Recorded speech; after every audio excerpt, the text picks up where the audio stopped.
Hello students, કેમ છો? પાછલા વિડીયોમાં આપણે સ્વાધ્યાય 1.1 અને 1.2 જોયું હતું. આજે આપણે જોવાના છે તે સ્વાધ્યાય 1.3. સ્વાધ્યાય 1.3 માં મિત્રો શું છે? મેં આખી રકમ નથી લખી. અહીંયા તમે જુઓ તો KE ના છેદમાં GME MP એનો ગુણોત્તર આપેલો છે. હવે આ જે ગુણોત્તર છે એ ગુણોત્તર પરિમાણ રહિત છે એમ આપણે દર્શાવવાનું છે અને પછી ગુણોત્તર શું શોધવું એ જોવાનું છે આપણે. તો મિત્રો અહીંયા તમે જુઓ KE² અને છેદમાં GME MP લખ્યું છે. તો આ જે તમે જુઓ તો એ તમને એક વિદ્યુત બળ જે છે Fe તેના સૂત્રમાં કંઈક આવું પદ જેવું લાગે છે કે જ્યાં તમે જુઓ તો કે વિદ્યુત બળની જગ્યાએ આપણે અહીંયા ઇલેક્ટ્રોન આપ્યો છે તો ઇલેક્ટ્રોનનો બળ અને છેદમાં અંતરનો વર્ગ થતો હતો. એ જ રીતે આ જે વસ્તુ છે મિત્રો એ ગુરુત્વાકર્ષણ બળ માટે છે. તો તમે જુઓ કે Fg ગુરુત્વાકર્ષણ બળ માટે મિત્રો કે k ની જગ્યાએ કોઈ અચળાંક g આવતો દળ જે છે કે ઇલેક્ટ્રોન અને પ્રોટોનનું દળ છે અને છેદમાં અંતરનો વર્ગ જ આવતો. તો મિત્રો હવે તમે જુઓ કે અહીંયાથી આપણે KE² તેના બરાબર શું લખી શકીએ? બળ ગુણ્યા અંતરનો વર્ગ. તે જ રીતે અહીંયાથી મિત્રો આપણે લખી શકીએ GME MP Fg ના છેદ ગુણ્યા r². તો મિત્રો આ જે ગુણોત્તર છે KE² છેદમાં GME MP તેના બરાબર આપણે શું લખશું? તો FeR² છેદમાં FgR². તો મિત્રો અહીંયા તમે જોઈ શકો છો કે શું થશે કે આપણને ઉપર પણ બળ છે અને અંતરનો વર્ગ છે, નીચે પણ બળ છે અને અંતરનો વર્ગ છે. તો આનું જે પરિમાણ આવવાનું છે મિત્રો તે શું થઈ જશે? 1 થઈ જશે. અથવા તમને એનું પરિમાણિક સૂત્ર લખો તો m1 L1 T - 2 અને R² છે એટલે અંતરનો વર્ગ તો તેનું L2. એ જ રીતે નીચે પણ F બળ જ છે. બળ કોઈ પણ હોઈ શકે મિત્રો. સમજો કે ઇલેક્ટ્રિક વિદ્યુત બળ હોય કે ગુરુત્વાકર્ષણ બળ હોય એનું પરિમાણિક સૂત્ર હંમેશા સરખું જ રહેવાનું છે. એ બળ કોના લીધે લાગે તેના લીધે એને અલગ પ્રકાર આપ્યા છે પરંતુ બળ જ રહેવાનું છે. તો મિત્રો અહીંયા શું થશે કે ગુરુત્વાકર્ષણ બળ m1 L1 T - 2 આવશે મિત્રો અને L2. તો આ શું થવાનું છે મિત્રો? પરિમાણ રહિત થવાનું છે. એટલે કે તમે અહીંયા શું લખી શકો? m0 L0 T0. બરાબર મિત્રો. હવે આપણને એમ પણ કહ્યું છે કે આ જે બે બળો છે તેનું ગુણોત્તર મેળવવાનું છે. તો આ બધા જે અચળાંકો છે એની કિંમત મેં અહીંયા લખી છે. તો આપણે એ કિંમતો પણ ફરી કિંમતો અહીંયા મૂકીને આપણે મૂલ્ય મેળવીએ તો g k ની કિંમત મિત્રો જુઓ 9 × 10 નો 9 ઘાત ગુણ્યા e એટલે કે ઇલેક્ટ્રોનનો વીજભાર છે તેની કિંમત જુઓ તો 1.6 × 10⁻⁹ અને તેનો વર્ગ છે. છેદમાં જુઓ તો મિત્રો શું થશે? g એટલે 6.67 10⁻11 પછી me એટલે ઇલેક્ટ્રોનનું દળ થવાનું છે. તો તે થશે મિત્રો 9.1 × 10⁻31 ગુણ્યા mp એટલે પ્રોટોનનું દળ. તો તે થશે 1.6 × 10⁻27. તો મિત્રો આ જે ગુણોત્તર છે એ તમે કરી લેજો. હું એ ડાયરેક્ટ એનો જવાબ લખું છું અને એનો જવાબ આવે છે 10⁻39. આગળ જે થોડી સંખ્યા આવે છે તે મિત્રો અવગણીએ છીએ તો 10⁻39 એનો જવાબ આવે છે. અહીંયા એનો કોઈ એકમ નથી આવવાનો મિત્રો. ધ્યાન રાખજો. એકમ કેમ નહીં આવશે? કારણ કે એનું પરિમાણ નથી. તો મિત્રો આ એનો ગુણોત્તર આવે છે. હવે સમજો કે આ ગુણોત્તર શું બતાવે છે? તો તમે જુઓ ઉપર વિદ્યુત બળ છે, નીચે શું છે? ગુરુત્વાકર્ષી બળ છે. તો આ વસ્તુ શું બતાવે કે ગુરુત્વાકર્ષી બળ કરતાં જે વિદ્યુત બળ છે તે 10⁻39 ગણું વધારે હોય છે. તો આ 10 સ્વાધ્યાયનો 1.3 દાખલો હતો. હવે આપણે જોશું સ્વાધ્યાયનો 1.4. મિત્રો અહીંયા સ્વાધ્યાય 1.4 માં આપણે જોઈએ તો પદાર્થનો વિદ્યુતભાર ક્વોન્ટમિક થયેલો છે અને મોટા માપન પર વિદ્યુતભારો સાથે કામ કરતી વખતે વિદ્યુતભારનું ક્વોન્ટમીકરણ અવગણી શકીએ છીએ. આ બે વસ્તુનું આ બે ગઠન જે આપેલા છે તે સમજાવવાના છે, અહીંયા કોઈ ગણતરી કરવાની નથી.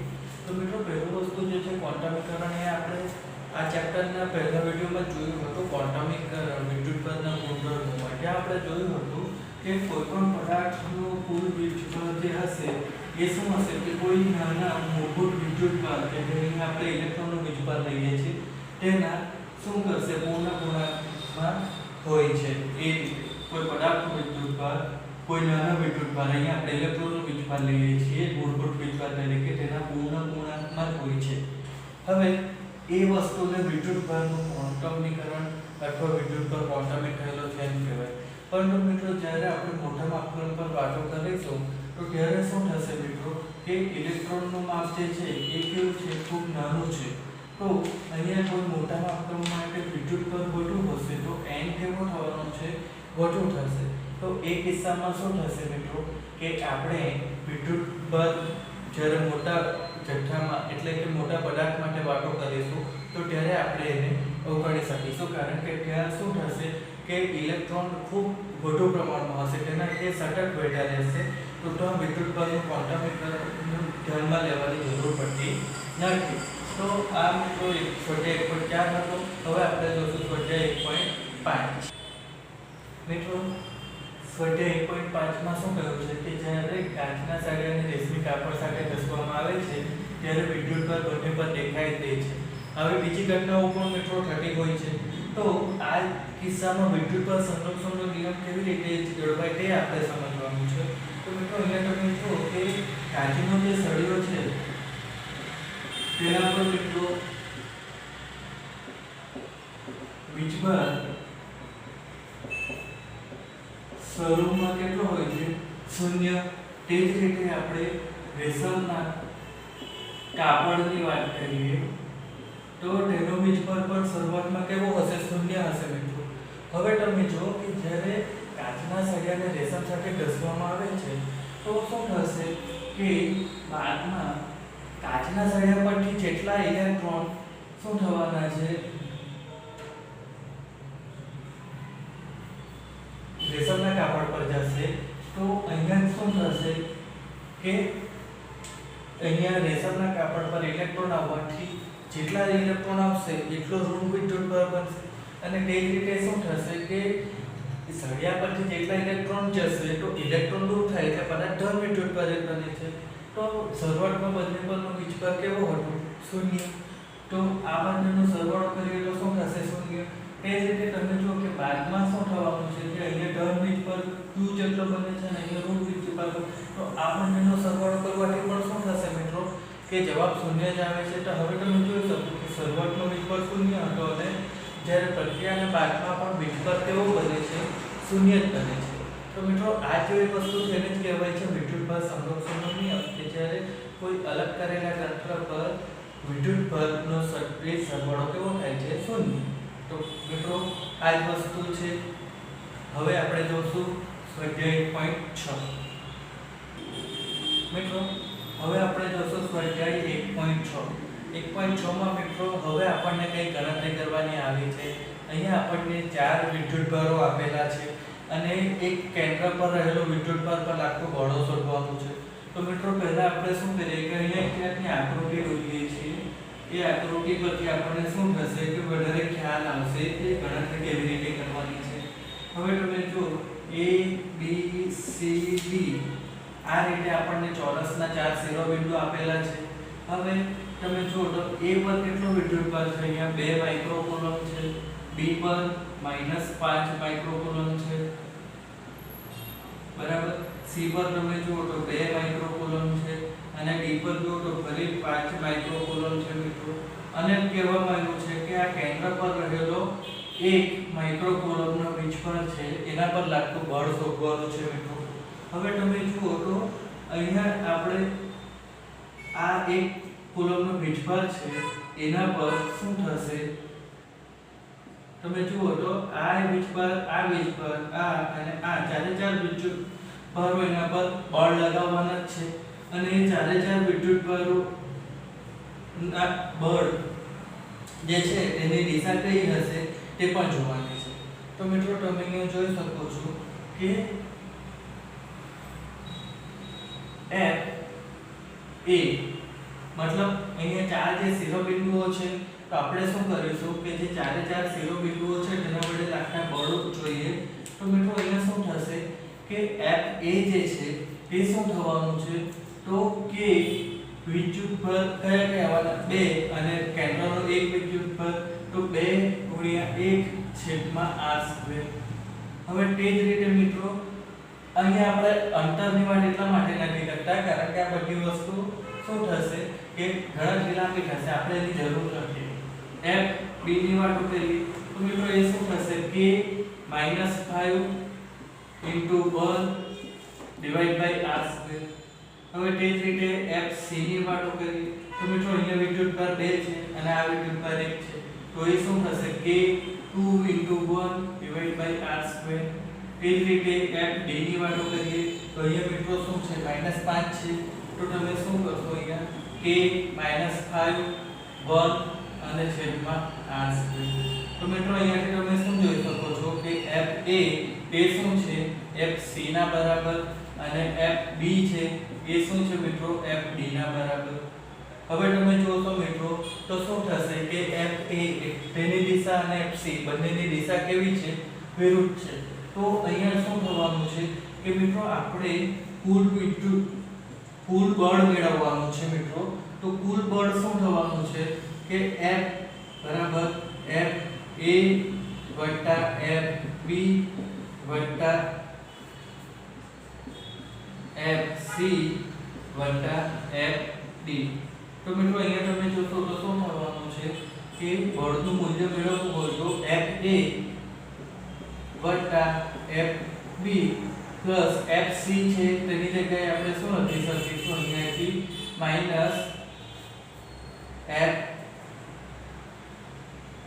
A થશે અને -F B અને પરિણામે આપણને જવાબ શું મળવાનું છે 0.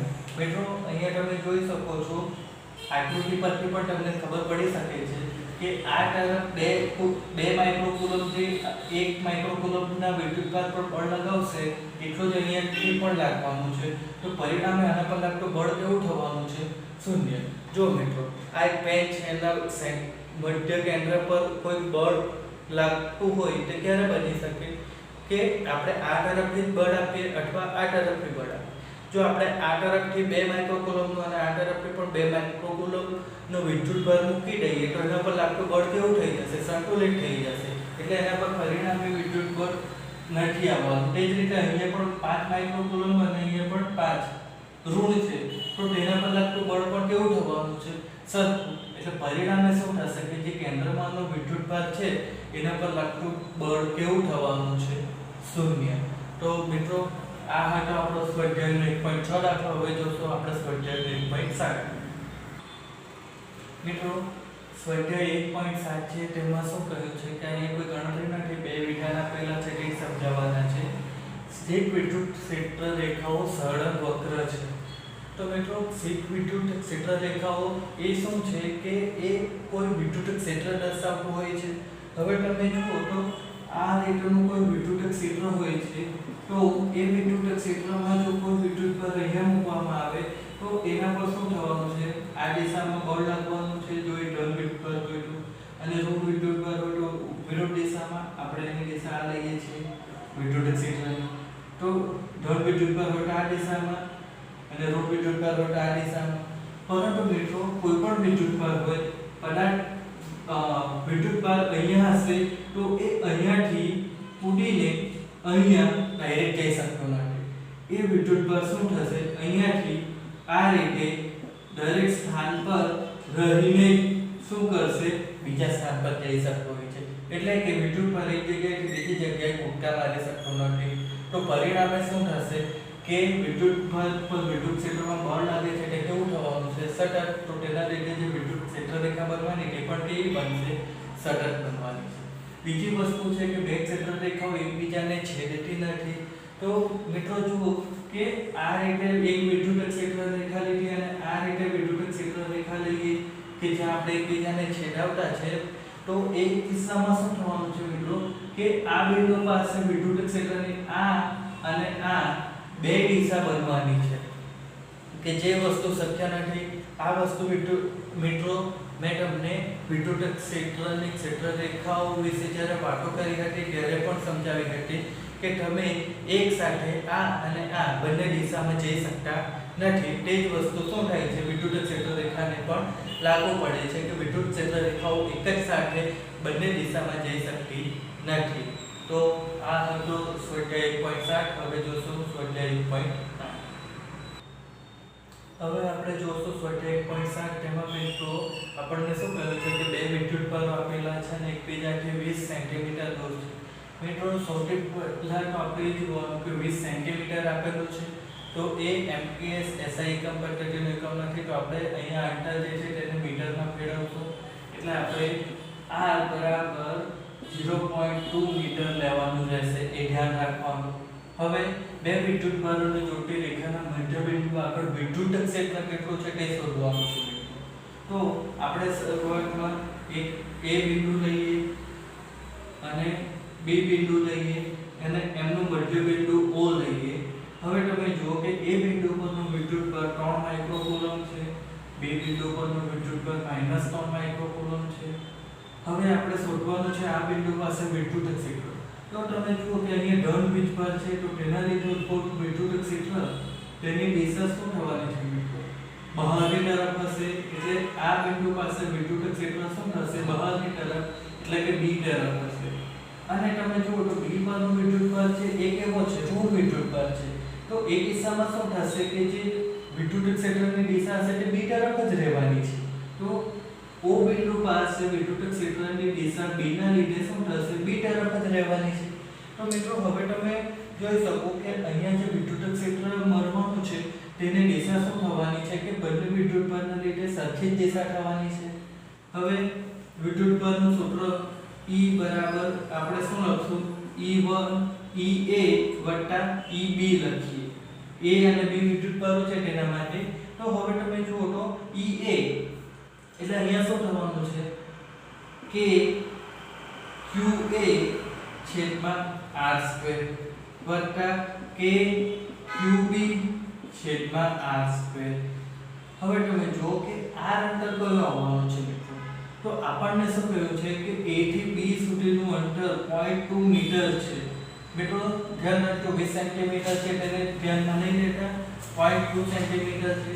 તો જુઓ O થી A સુધીનું અંતર 0.1 થશે અને O થી B સુધીનું અંતર પણ 0.1 થશે. બરાબર મિત્રો? આ 0.1 અંતર કેમ લેવામાં આવ્યું છે? O મધ્યબિંદુ છે અને વિદ્યુત ક્ષેત્ર આપણે O પાસે જ શોધવાનું છે મિત્રો. તો એટલે ધ્યાન રાખજો O જે છે ત્યાં સુધીનું અંતર 0.1 મીટર થવાનું છે. તો હવે અહીંયા આપણે કિંમત મૂકીશું તો શું થશે? K ની કિંમત 9 × 10⁹ ગુણ્યા QA એટલે શું થવાનું? 3 થશે ગુણ્યા 10⁻⁶ આવશે. મિત્રો ધ્યાન રાખજો 3 નથી 3 માઇક્રોકુલમ છે.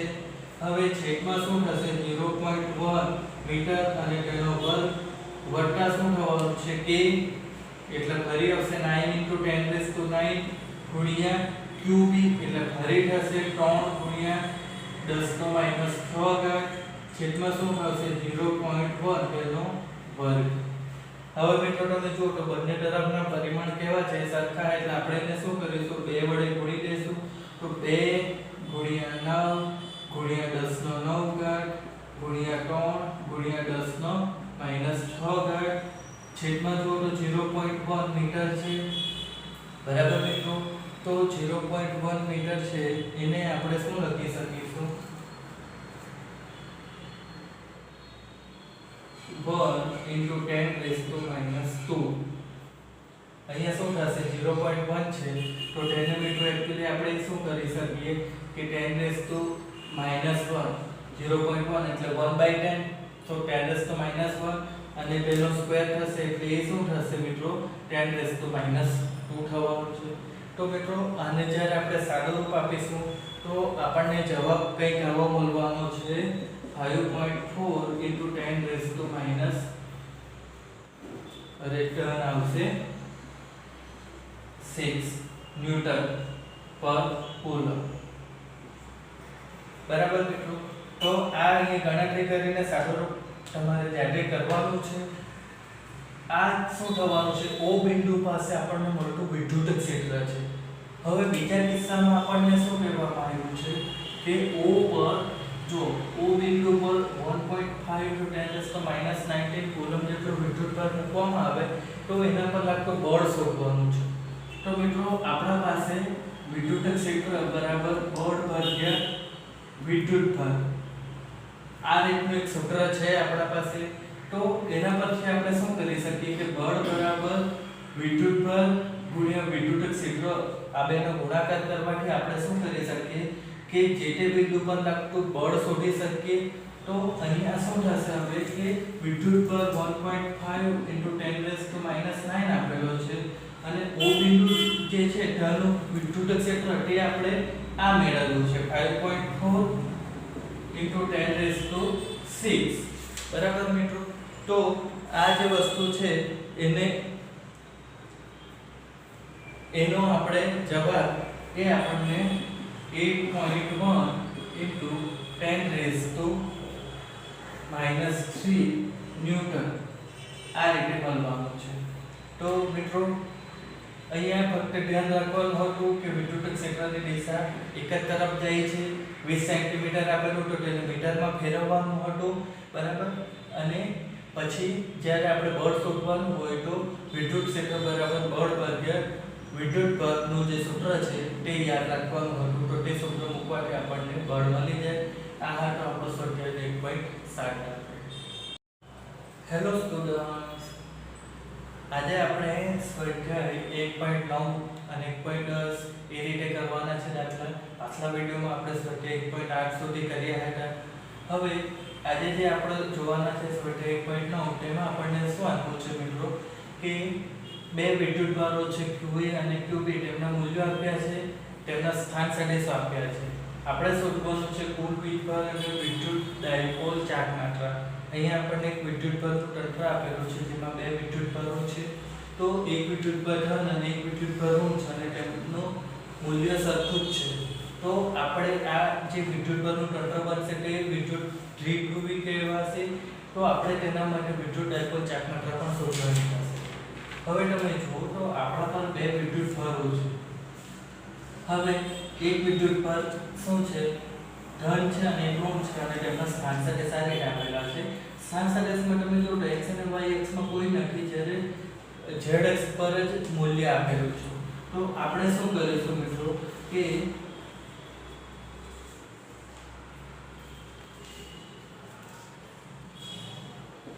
x y z આ રીતે આપણે શું કરીએ મિત્રો યામ લઈ લઈએ. હવે તમે જુઓ તો આ z અક્ષ છે, z અક્ષના ધન બંદર પર એટલે કે અહીંયા શું છે b બિંદુ છે. તો આ બે બિંદુ આપણે લઈએ કે જે 0 0 15 થવાનું છે અને તે જ રીતે નીચેના ભાગે શું આવશે મિત્રો a આવશે. તો ત્યાં શું થવાનું છે મિત્રો 0 0 -15 થશે મિત્રો. હવે અહીંયાનો વિદ્યુત ભાર કેવો છે? ધન અને અહીંયાનો વિદ્યુત ભાર છે ઋણ. હવે આપણે શું કરવાનું છે મિત્રો કે કુલ વીજભાર. તો કુલ વીજભાર મિત્રો કેવી રીતે મળશે આપણને? તો કુલ વીજભાર બરાબર શું થશે? QA + QB. તો મિત્રો એ શું થવાનું છે? 2.5 × 10⁻⁷ આ પ્લસ છે પરંતુ અહીંયા માઈનસ એટલે માઈનસ આવવાનું 2.5 × 10⁻⁷. તો આ મિત્રો થશે 0. એમ પણ જો તમે સમજ્યા હોય તો જ્યારે પણ કોઈ ડાયપોલની વાત કરવામાં આવે તો ડાયપોલમાં શું થશે મિત્રો કે એના પરનો કુલ વીજભાર હંમેશા 0 થતો હોય છે. હવે આપણે વિદ્યુત ડાયપોલની ચાર્જ માત્રા શોધવાની છે. તો ચાર્જ માત્રા માટે મિત્રો શું થવાનું છે કે ચાર્જ માત્રા બરાબર શું આવશે? P બરાબર શું આવવાનું છે મિત્રો? Q × 2A. તો મિત્રો અહીંયા વીજભાર જે છે એ કોઈ એક જ વીજભાર લેવાનો હોય છે, કુલ વીજભાર નહીં. અને 2a એટલે શું થશે કે બે વિદ્યુતભારો વચ્ચેનું અંતર છે તે શોધવાનું હોય છે. તો મિત્રો 2a એટલે બે વિદ્યુતભારો વચ્ચેનું અંતર જ છે. તો તે આપણને કેવી રીતે મળવાનું છે મિત્રો? તો એ તમે જુઓ તો rb - ra આ રીતે આપણને મળવાનું છે. તો હવે rb એટલે તમે જુઓ તો મિત્રો એ શું થવાનું છે કે 0 0 15 અને માઈનસ અને ra એટલે શું થશે 0 0 15. તો મિત્રો આ શું થવાનું છે તમે જોઈ શકો અહીંયા કે 0 0 અને આ માઈનસ અને આ માઈનસ થઈને પ્લસ થઈને 28 એટલે આ જે અંતર આવવાનું છે તેનું મૂલ્ય શું થવાનું છે મિત્રો? વર્ગમૂળમાં 0 નો વર્ગ વત્તા 0 નો વર્ગ વત્તા 30 નો વર્ગ. તો મિત્રો આ મૂલ્ય આવવાનું છે 30 સેન્ટીમીટર. બરાબર. હવે તમે જુઓ તો મિત્રો આપણે જે કરવાનું છે તે શું છે કે q * 2a કરવાનું છે. તો આપણને ચાર્ટ માત્રા મળશે. તો ચાર્ટ માત્રા બરાબર શું થવાનું છે? q એટલે શું લેવાનું છે વિસ્પર? તો 2.5 × 10⁻⁻7 અને ગુણ્યા 30 સેન્ટીમીટર છે. તો 30 × -2 તો એ મીટરમાં થવાનું છે મિત્રો. તો આ રીતે કરવાથી આપણને અહીંયા શું થશે? તો તમે જોઈ શકો કે 75 × 10⁻⁹ તો જવાબ થશે 7.5 × 10⁻8. બરાબર મિત્રો. આ શું થવાનું છે? આપણું આપેલા તંત્રનું વિદ્યુત ડાયપોલની ચાર્જ માત્રા થવાની છે. તો મિત્રો અહીંયા તમારે શું ધ્યાન રાખવાનું છે કે આ જે ચાર્જ માત્રા બની છે તો તેનો એકમ જે છે તે પણ ધ્યાન રાખવાનું, કુલમ * મીટર. બરાબર. હવે આપણે સ્વાધ્યાય 1.10 કરીશું. મિત્રો સ્વાધ્યાય 1.10 માં આપણને શું કહ્યું છે તે 4 × 10⁻⁹ સેન્ટીમીટરની ડાયપોલ ચાર્જ માત્રા ધરાવતી એક વિદ્યુત ડાયપોલ 5 × 10⁴ ન્યૂટન × કુલમ્બનું માન ધરાવતા સમાન વિદ્યુત ક્ષેત્ર સાથે 30 ના કોણે રહેલી છે. આ ડાયપોલ પર લાગતા ટોર્કનું માન શોધવાનું છે. મિત્રો સમાન વિદ્યુત ક્ષેત્રમાં રહેલી ડાયપોલ પર લાગતા ટોર્કનું સૂત્ર આપણે થિયરીમાં ભણી ગયા છે. ત્યાં આપણે શું મેળવ્યું હતું કે ડાયપોલ પર લાગતું ટોર્ક એ શું થાય છે? ડાયપોલની ચાર્જ માત્રા ગુણ્યા વિદ્યુત ક્ષેત્ર અને તેમની વચ્ચેના સાઇન ખૂણા બરાબર થતું હોય છે. તો અહીંયા જુઓ તો આપણને P જે છે તે ડાયપોલની ચાર્જ માત્રા છે તે આપેલી છે 4 × 10⁻⁹. વિદ્યુત ક્ષેત્ર જે છે તો મિત્રો જુઓ તમને આપેલો છે 5 × 10⁴ અને ખૂણો આપેલો છે 30. તો મિત્રો બધું તો આપેલું છે, આપણે ફક્ત સૂત્રમાં કિંમત મૂકીને જવાબ જ લાવવાનો છે. તો અહીંયા તમે જુઓ તો 4 × 10⁻⁹ ગુણ્યા વિદ્યુત ક્ષેત્ર એટલે 5 × 10⁴ sin θ. તો મિત્રો અહીંયા sin θ એટલે શું થવાનું છે? sin 30 degree. તો હવે તમે જુઓ તો 4 × 5 એટલે 20 થશે અને 10⁻⁹ અને 10⁴ એટલે એ થશે 10⁻⁵ ગુણ્યા sin 30. તો મિત્રો sin 30 ની કિંમત થશે 1/2. એટલે આ તમે જુઓ તો જવાબ શું આવવાનો છે? 2 20/2 એટલે 10 × 10⁻⁵ એટલે મિત્રો આ શું થશે? 1 × 10⁻⁴. બરાબર.